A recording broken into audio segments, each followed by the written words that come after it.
40 3 days. days. 40 days. 3 days Tell me only. how to have. Baby,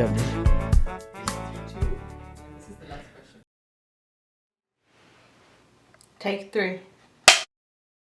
Hello everyone, Alome Minglava. Welcome back to Growing Grace podcast. Tonight we will discuss and share our thoughts on Christian lifestyle. ဟုတ်ပါတယ်ဒီနေ့ကတော့ကျွန်တော်မောင်နှမနှစ်ယောက်ပေါ့နော်ခရီးယန်တက်တာဆိုတဲ့အရာလေးကိုဆွေးနွေးသွားမှာဖြစ်ပါတယ်ကျွန်တော်မေခွန်းနဲ့ကျွန်တော်ပြင်ဆင်ထားရပေါ့နော်ကျွန်တော်ဒီမေခွန်းတွေလည်း interesting ဖြစ်မယ်လို့ယုံကြည်တယ် so ကျွန်တော်တို့ကသစုံတစ်ခုခွန်အားရလို့ရှိရင် comment မှာလည်းကျွန်တော်တို့ကိုပြောပြလို့ရပါတယ်ပြီးလို့ရှိရင်ကိုနားထောင်ခြင်းအဖြစ်ပေါ့နော်ကိုရဲ့အတိမိတ်ဆွေတငယ်ချင်းတွေကိုလည်း sharing လုပ်ချင်တဲ့သူတွေလည်း sharing လုပ်ချင်အဖြစ်ပေါ့နော်ကူညီပေးပါလို့ယေရှုနာမနဲ့ဖိတ်ခေါ်တယ်မေတ္တာရက်ခံပါတယ်ဆိုတော့စားလိုက်ရအောင် so ပထမဆုံးမေးခွန်းอ่ะပေါ့နော်ကျွန်တော်အင်္ဂလိပ်လိုပဲဖတ်လိုက်မယ်ပေါ့နော် How do you grow spiritually and build a stronger relationship with God? To grow spiritually, it is important to have a relationship with God, right? The question comes like, how do you build a relationship with God? Once you become a believer, like once you become saved, the next step is to know Him more, to have a relationship with God, which is by reading scripture and meditate. In Psalm, it says meditate days and nights. There are some times that you won't understand the scripture, what it means, but eventually when you pray or, eventually God will reveal it to you what that scripture means. So walking with God every day, pray every day. And if you have time, listen to sermons from pastors, but make sure they preach the gospel. Like it has to be biblical so that you don't mislead. I think that's how you grow every day, to build. Yeah လက်ခံတယ်ပေါ့နော် so ကျွန်တော်တို့ဝိညာဉ်ရေးအပိုင်းမှာကြီးထွားဖို့ကအရေးကြီးတယ်ပေါ့နော်ဒီဒီ level နဲ့ပဲမနေဘဲနဲ့နောက်တစ်ဆင့်တက်ဖို့ကအရေးကြီးတယ်ဆိုတော့နောက်တစ်ဆင့်တက်ဖို့ကလည်းကိုလို့ယူလို့မရအောင်ဖျားသခင်နဲ့ခုနပြောတဲ့အထက်မှာပါသွားတယ်ပေါ့နော် relationship ပို့ပြီးတော့ယနေ့ကြုံဝင်မှုရှိရမယ်ပို့ပြီးတော့အားကြည့်ရမယ်ပေါ့နော်ဆိုတော့အဓိကကတော့ခုနညီမလေးပြောသလိုပဲစံစာဖတ်ဖို့ကတော့ဒါလုံးဝ basic မလုံးမဖြစ်ပေါ့နော်စံစာတော့အလုပ်တစ်ခုအနေနဲ့သတ်မှတ်လို့တော့မရဘူးဒါပေမဲ့စံစာဖတ်ရမယ်ဆိုတော့ကိုယ့်ဟာနဲ့ကိုဘယ်လိုပြောမလဲစီကံလေးနဲ့ပေါ့နော်ကိုယ့်ဟာနဲ့ကိုဝိညာဉ်စီကံလေးပေါ့ထားပြီးတော့လေစံစာဖတ်မယ်ပြီးလို့ရှိရင်ဆူတောင်းတဲ့ချိန်မှာလဲအိတ်ခဏနေဆူတောင်းတယ်သမင်းစားခဏနေဆူတောင်းတယ်မဟုတ်ပဲနဲ့တာဝန်ရမဟုတ်ပဲနဲ့ဒီ minute ဒီဥမာဒီ7 minute အားတဲ့ချိန်ဒါမှမဟုတ်တနားဆူတောင်းတဲ့ချိန်မှာလုံးဝတောက်လျှောက်ဆူတောင်းတာလည်းမဟုတ်လေနော်ဆူတောင်းလိုက်တခြင်းလေးhim တခြင်းဖြစ်နားထောင်လိုက်meditation ယူပြီးလို့ရှိရင်ဆူဆက်တာအဲ့လိုမျိုးလည်းရတယ်ဆိုတော့အချင်းတီးတန့်ပေးချင်တာကိုပြောချင်တာပေါ့နော်ဆိုတော့အဲ့ဒီဟာနဲ့ဖျားခင်နဲ့101အဲ့ဒီဟာရေးကြည့်တယ်ဆိုတော့ဘာဖြစ်လို့လဲဆိုတော့ခု Esther နဲ့ဆိုရင်လည်းအများနဲ့နေလို့ရှိရင် Esther နဲ့ဒီလိုမျိုးရင်းနေလို့ရမှာမဟုတ် Esther နဲ့ရင်းနေလို့နေချင်လို့ရှိရင်ဒီလိုမျိုးတီးတန့်ပေါ့နော်ဆိုတော့အဲ့ဒီဟာကအရေးကြီးတယ်အဲ့ချိန်ကြမှာကိုယ့်ရဲ့ spiritual level ကလည်း grow ဖြစ်လာမယ်အဲ့ဒါအရေးကြီးတယ်ပေါ့နော်ယုံကြည်သူတယောက်အနေနဲ့ so နောက်တစ်ခုမေးခွန်းကကြတော့ how do you keep your faith strong while managing work school and other responsibilities This is tough because I would say this is something that I'm struggle with, to keep balance with everything. To confess, there are some times that I read scripture, but like as if like, I don't feel good without reading it. So I'll just read 1 or 2 devotion and go about my days. And then when the day ends, right, I'm tired. I'm too tired to have time with God. And I just, God, thank you, just pray. thank God and read like a little short scripture, but I didn't even have time to meditate it. So most day went like that, and there's something that I'm working on because I have work, I have school, and nowadays all of those are very stressful because they have their own workload, but that's just not an excuse. God should be number one. I should make my time like you said earlier, make one-on-one time with God, like schedule it every day,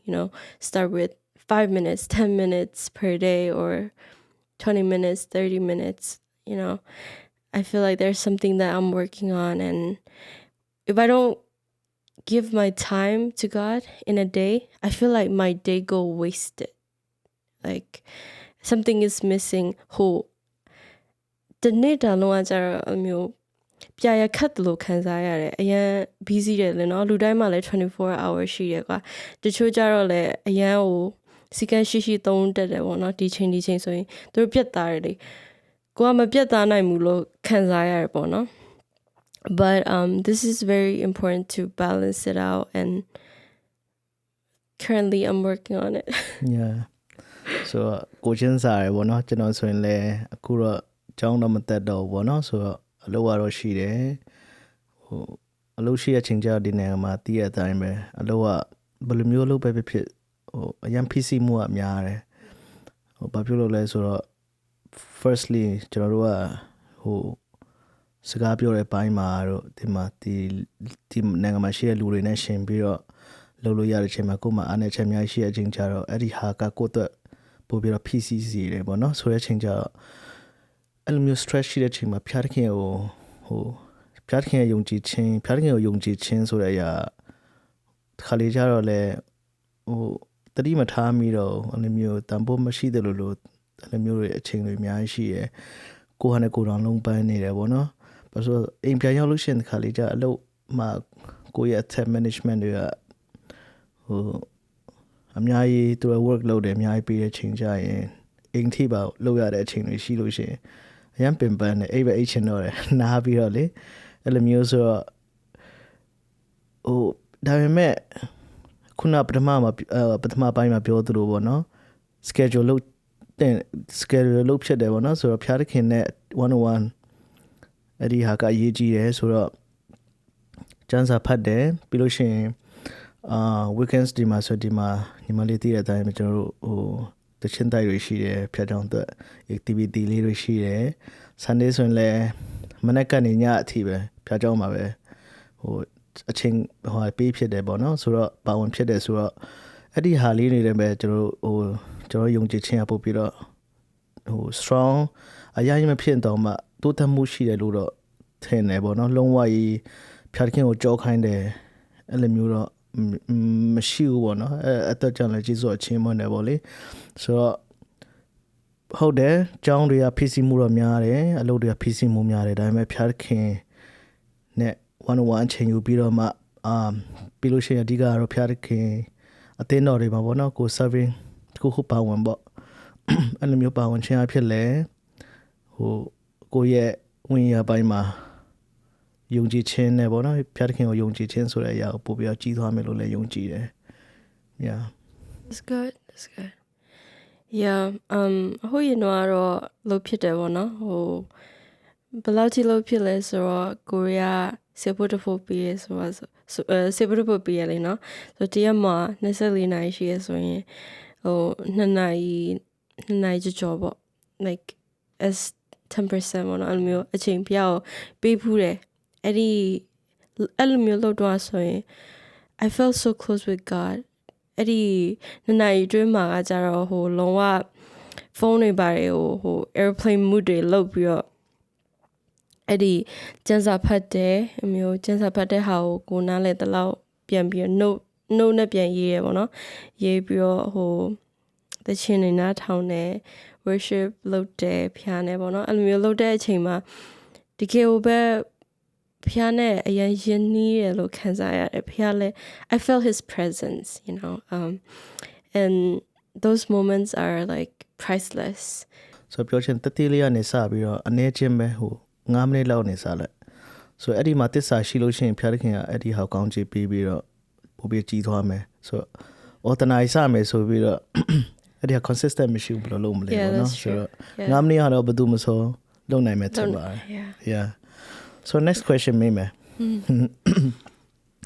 so what does it mean to live as a Christian in today's world This is kind of like a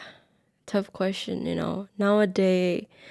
although where we live, we don't see that much because there's religion freedom. We still have that. Damet chani ama so in any freedom ka mashi jaw, you know. Majadi ki ma ba alon di jama ba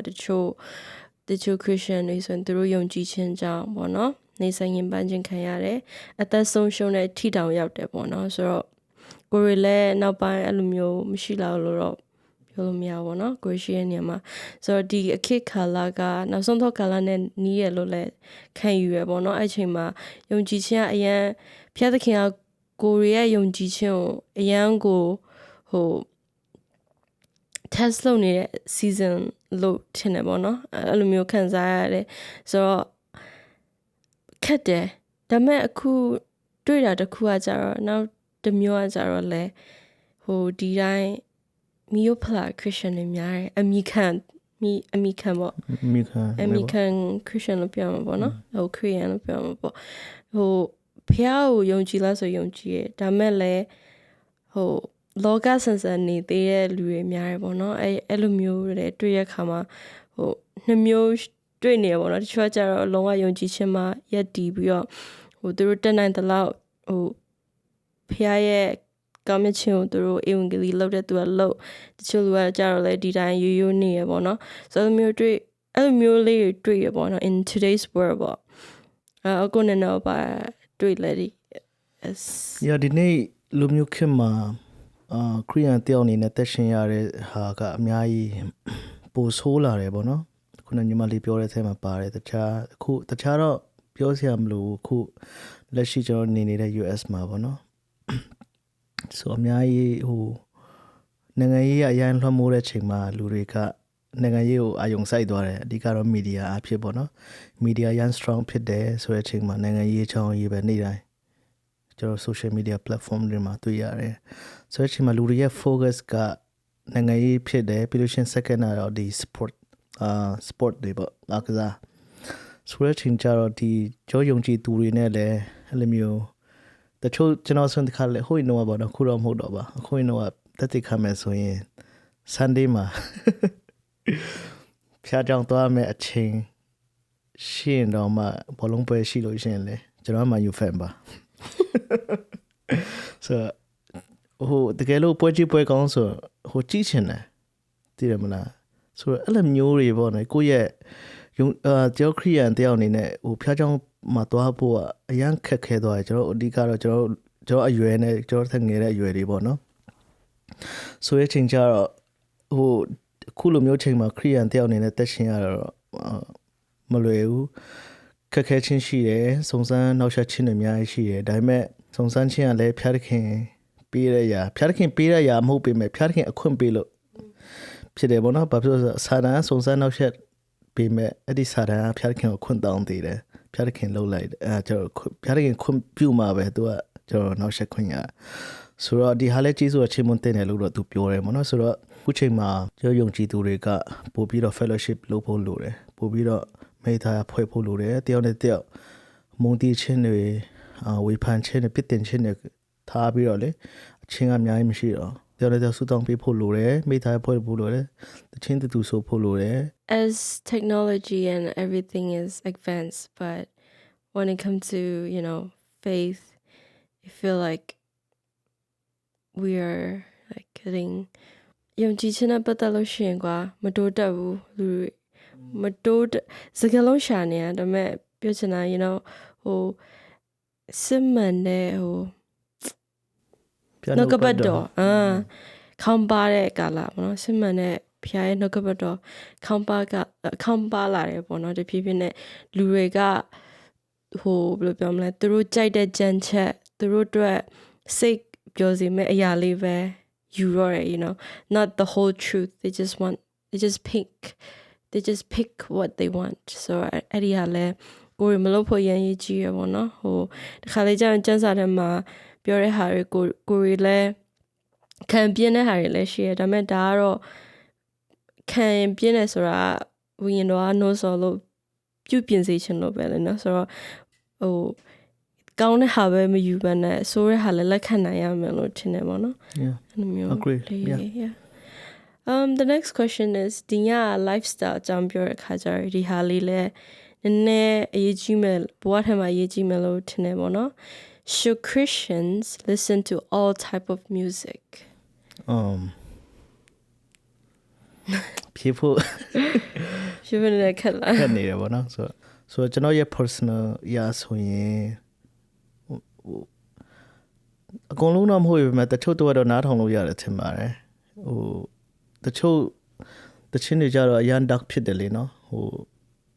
ကိုယ့်အနေကို suicide လုပ်တဲ့တချင်းတွေရှိတယ်ပြီးရင်စာတန်တွေကိုပူဇော်တဲ့ဟာတွေရှိတယ်အဲ့ဒါကြတော့နားမထောင်နိုင်ပေါ့နော် obviously ဒါပေမဲ့ဟိုလိုဒီလိုတချင်းလေးတွေလည်းရှိတယ်အဓိကကျွန်တော်ဟိုဖျားတချင်းထဲမှာလည်းအများကြီးရှိတယ်ဆိုတဲ့အချိန်ကြဟိုဖျားဟိုအဲ့ဒီတခြားချင်းတွေကိုနားမထောင်နဲ့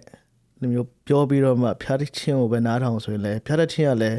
ခုနပြောသလိုဟိုလိုဒီလိုစာသားတွေလေခုနောက်ပိုင်းဆိုအများကြီးရှိလာတယ်ဆိုတော့အဲ့အကြောင်းလေဟိုကျွန်တော်ထင်တာနားထောင်လို့တော့ရတယ်ဒါပေမဲ့စာသားကိုတေချာတချင်း melody ကောင်းတိုင်းလဲနားမထောင်နဲ့စာသားကိုတေချာကြည့်ပေါ့နော်ဥမာရိုးအချစ်တချင်းဆိုရင်ဒါချစ်ချင်းမေတ္တာရေးသွားတာပဲလေနော်ဥမာကျွန်တော်မင်္ဂလာဆောင်နေမှာဆိုကြတဲ့ဟာတွေရှိတယ်ဆိုတော့အဲ့လိုမျိုးချစ်ချင်းမေတ္တာရေးတဲ့ပုံဖော်တဲ့ဟာတွေဆိုရင်တော့နားထောင်လို့ရပါတယ်ထင်တာပေါ့နော်ဆိုတော့ကျွန်တော်လည်းနားထောင်နေတာပဲလေ to be honest ပြီးလို့ရှိရင်ဟိုနိုင်ငံရေးတချင်းတွေလည်းနားထောင်တယ်ပြီးလို့ရှိရင်ဘဝတချင်းတွေအများကြီးပေါ့လေနားထောင်လို့တော့ရတယ်ထင်ပါတယ်ဒါပေမဲ့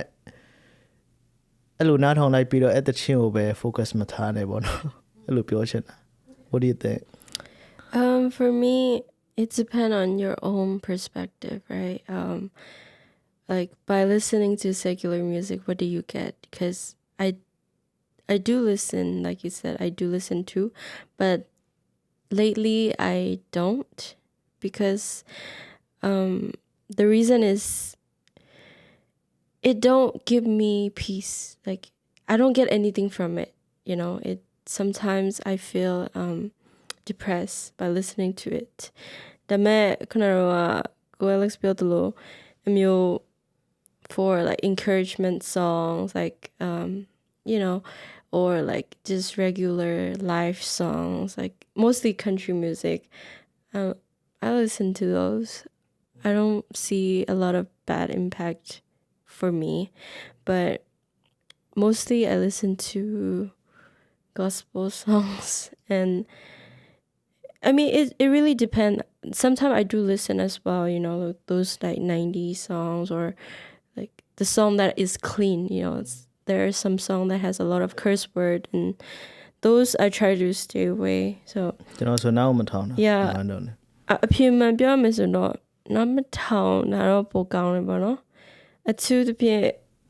yeah နားမထောင်ရင်တော့ကောင်းဆုံးပေါ့ အကောင်းဆုံးမဲ့ဒါမဲ့လေဟိုကိုရီးယား မင်းလည်းနားထောင်ပေါ့ တခါလေကျလူဖြစ်တဲ့ခါကျဟိုနားထောင်ရဖြစ်တယ်လေ တခုတော့ရှိရပါတော့ဆိုနားမထောင်နဲ့ဆိုရင်လည်းဥမာကိုကခီးထွက်တယ်ဆိုပါဆိုတကယ်ချင်းနဲ့ it's just funny ပေါ့နော်တကယ်ချင်းနဲ့ထွက်လို့ရှိရင်တကယ်ချင်းကအဲ့တချင်းတွေဖွင့်နေရင်ကိုကနောက်မှထိုင်ပြီးနားထောင်ဟိုအဲ့တချင်းမချိုက်ဘူးဟိုဖျားချင်းပဲဖွင့်လို့လည်းပြောလို့မရအဲ့ဒါလည်းနဲ့ရိုင်းတယ်ပေါ့နော်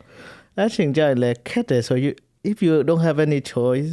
yeah I mean that part I don't think you have a choice ပြောချင်တာ while you're alone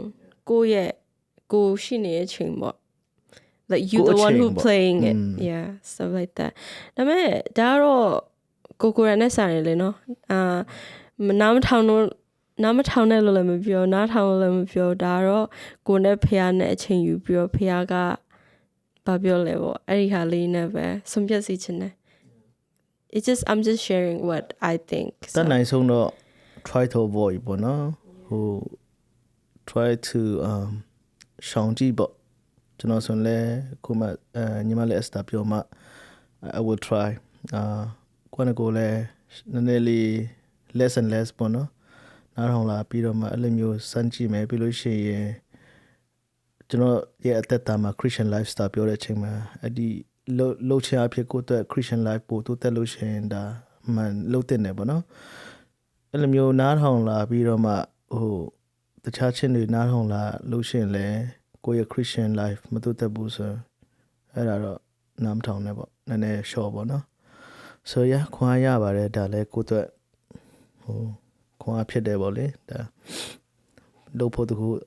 တိုးတော့တာပေါ့ yeah so တော့နောက်ဆုံးအနေနဲ့ပေါ့နော်ဒီနားထောင်နေတဲ့ကြည့်ရှုနေတဲ့တငယ်ချင်းတွေမိသားစုတွေရှိမှာပဲ so သူတို့ကို any final summarize လုပ်မယ်ဆိုရင် Any final words? I would say relationship with God it should be above everything. Your family, your career, your educations. There's one. I think it was Pastor Joyce Meyer once said, once you put everything in God's hand, if you give your time to God first, everything else will fall in their places gracefully. But if we try our best, if we try to fit in God in our schedule, then, everything will mess up. So I want to encourage you and myself as well to do better, to give God's time and put him first in everything before, sometimes we we already make a plan and then we ask God to bless our plan. But we did it the opposite way. The right way is to ask God, what is your plan for me? Like, then,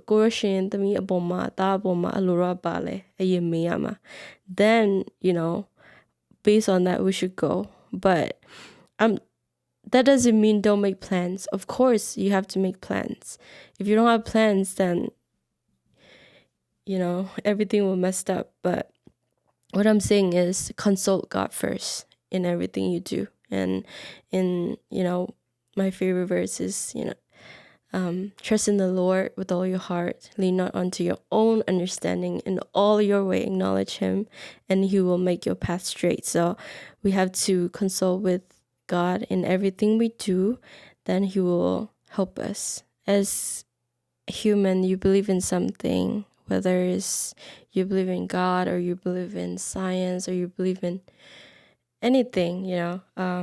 So faith is really important. And I want to encourage you to put your faith in God, not on other things. Because if you put your faith in other things, it will disappoint you at the end. Especially even if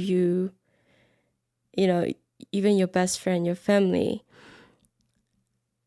they can disappoint you because they're all human. Only God won't disappoint you. So I just want to encourage you to put your faith in God. Yeah, I think that's about it. Just to walk with God every day. Try to give your time to God. Even if you don't have time, at least I'm pretty sure you have 24 hours per day, at least 5 minutes, like, Go Alex mentioned earlier. Just start with something small, like 5 minutes every day. Once you can do that a week, maybe you can increase 10 minutes and stuff. So yeah, it's become like a discipline, spiritually discipline.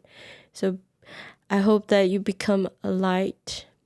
for the world. And then when people look at you, oh, there's something different about her or him, you shouldn't blend in with the world. Just follow Jesus every day. Even if you fall, get up and try it again, because as human we're gonna fall. That's our nature, but just keep going with God. And yeah, I think that's it. Thank you. So my final words for tonight episode, as a believer ဖျားကြောင်ဒီတိုင်းမသွားနဲ့ရိုးမပါဝင်နဲ့ပေါ့နော်ဆိုတော့တစ်ခုကဏ္ဍတစ်ခုမှာပါဝင်ချက်ပြိုးတဲ့ညမှာလူလိုရင်လိုမယ်တန်းရှိမှလူလိုမယ် presentation မှာလူလိုမယ် media ကဏ္ဍမျိုးစုံပဲဆိုတော့ ကိုလှုပ်ချင်တယ်ဆိုတော့ဟာမှာဘယ်သူမှတော့ညှင်းမှာမဟုတ်အတင်းတော့အကုန်လုံး voluntary လုပ်ကြရတယ်လေဆိုတော့တစ်ခုမှပါဝင်လို့ရှင်တော့ကောင်းတယ် second episode မှာပြောတဲ့ဟာဖျားရခေါ်ခြင်းဆိုယုံကြည်သူတယောက်ဖြစ်တဲ့ချိန်မှာဖျားခေါ်ခြင်းဟာတခုကရှိကိုရှိတယ်ဖျားတောင်းပေးတာဆိုတော့အဲ့ဒါဟာကိုလည်းအဆုံးထိလျှောက်ပါဘောနော်ဆိုတော့ဒီဟာကိုလည်း encouragement ပေးခြင်းနဲ့ပြီးလို့ရှိရင်ခုနညီမလေး Esther နောက်ဆုံးမှာ point out လို့သွားတာရရင်ကောင်းတယ်ဘယ်ဟာလေးလဲဆိုဟိုလောကသားတွေနဲ့တူဖြစ်မနေရအောင်ထူးခြားနေရမယ်ယုံကြည်သူတွေကလေဆိုတော့ကိုကယုံကြည်သူတယောက်ဖြစ်ပြီးတော့မှဟို Sunday မှာတော့ hallelujah amen ဖြာကြောင်ပြင်ထွက်တဲ့ချိန်မှာတော့သားရဲ့ရတော့မယ်ဟိုဟန်အောင်လို့ရအောင်ဆိုရင်အဲ့ဒါကြတော့ဟိုကိုရဲ့ lifestyle မဟုတ်တော့ဘူးလေနော်သူဟိုကိုချစ်ချင်းအဖြစ်ဘသူတွေကဘယ်မယုံကြည်သူတွေဟိုခရိယန်ဖြစ်ချင်တော့မလဲဘောနော်ဖျားသခင်ကိုလည်းအထင်သေးသွားနိုင်တယ်ဥပမာတစ်ခုပေးရမယ်ဆိုရင်ဣသရေလလူမျိုးတွေမောရှေကိုအပြစ်တင်ကြရတယ်ဘောနော်ပြစ်တင်တဲ့ချိန်မှာမောရှေကပြောတဲ့ဟာကနင်တို့တွေကြည့်ပြစ်တင်ဘောနော်နင်တို့ပြစ်တင်တယ်ငါ့ဆိုပေမဲ့ဖျားကိုပြစ်တင်နေတာတဲ့ငါ့မဟုတ်ဘူးဘောနော်ဆိုတော့ကျွန်တော်တို့ကဖျားသခင်ကို present လုပ်နေတာလောကကြီးမှာဆိုတော့ကိုယ်အပြစ်တင်တယ်ကိုယ်အထင်သေးလို့ရှိရင်ဒါကိုယ်မဟုတ်ဖျားသခင်ကိုအထင်သေးတာဘောနော်ဆိုတော့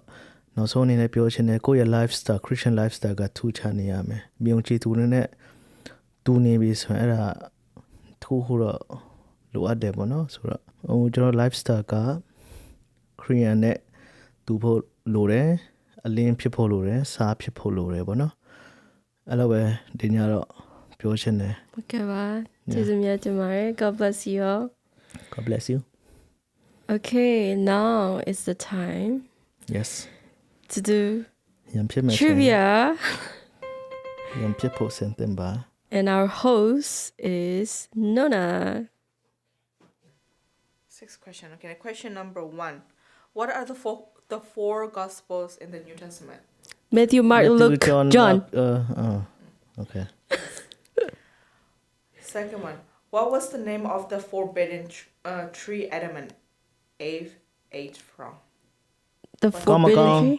ကောင်းတီးတော့ပင်ပြလို့ရှိရင်ကောင်းတီးတော့ What was the question? What was the name of the forbidden tree? Forbidden tree. တဖန်ပင်ဟုတ်လား It's the ဘာမှလို့ပြောပါလား tree of life. It is. The tree of life. အဲ့ဒါကျွန်တော်ပြောပြ Then he don't. Yeah, he got it. Yeah. In the Old Testament. Wait that was a question Yeah. you say 4 No, that was the first one. The four gospel. Bro, Four gospels. are you even listening? what is the 4 No, she said, what is the... Forbidden. oh that's a မဟုတ်လေခုနပထမဆုံးဖြေနေပြီလေ then you should have moved on I don't know you No, you didn't keep say it waiting. right. You didn't say it ကောင်းတီး right. တော့ပင်လေ အဲ့လေဒါမဲ့အဲ့ဒီ tree ကပါလေနာမည်မေးရလေသူ okay 1 point ဒါရေးကြည့်တယ် point ရေးကြည့်တယ် One. In the Old Testament, which prophet foretold Jesus' birth? Isaiah. မောရှေ Abraham Prophet. Prophet. Eli Jeremiah. Keep going. Samuel. Jeremy oh I said that already. you say Isaiah And I said Jeremiah. you say Keep going, prophet keep going, But keep going, make prophet. can you repeat In the Old Testament, which prophet foretold Jesus' birth? Elijah. Elisha What is it? မဟုတ်လေ Elijah Elisha ပဲ Prophets.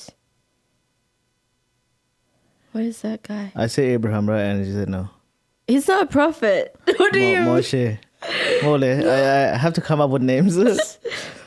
Can you give me the M. first Nazar. letter? M. M. Nazar. Ooh. M. No, nothing cute. give us time Mary No, bruh. give me hints another hint M. It starts with M. M. You know the name. You guys know the name. Yeah. But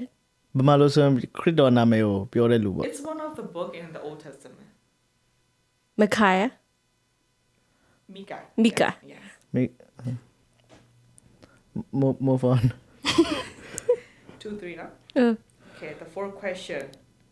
Where were the disciples first called Christian? Where? after Antioch. Jesus left. Antioch. Antioch. Yes. Oh, okay. Auntie လို့မှတ်ထားတယ်လေ Auntie. auntie uncle ပြီးတော့ Good job. Okay, it's 2-2. For how long did Jesus remain after his resurrection before he ascended into 40 days. 3 days 40 days? 40 days 3 days အော်ထားမြောက် only. တဲ့ဟာလွဲပြန်ပြီ It's 3-2, and this is the last question. How many angels appear with the disciple as Jesus ascended to heaven? 3 2. Yay! ဘယ် episode မှာအကိုမနိုင်ဘူး Yay, yay. I never win It's okay. At least you answered today. I'm used to it. You have any one bonus question No. What do you mean one bonus question? so I can win her There's no point for bonus here anyway. one bonus question with 5 points yeah Anyway, thank you guys. thank you for watching and For we will see watching. you in the next episode Bye. bye bye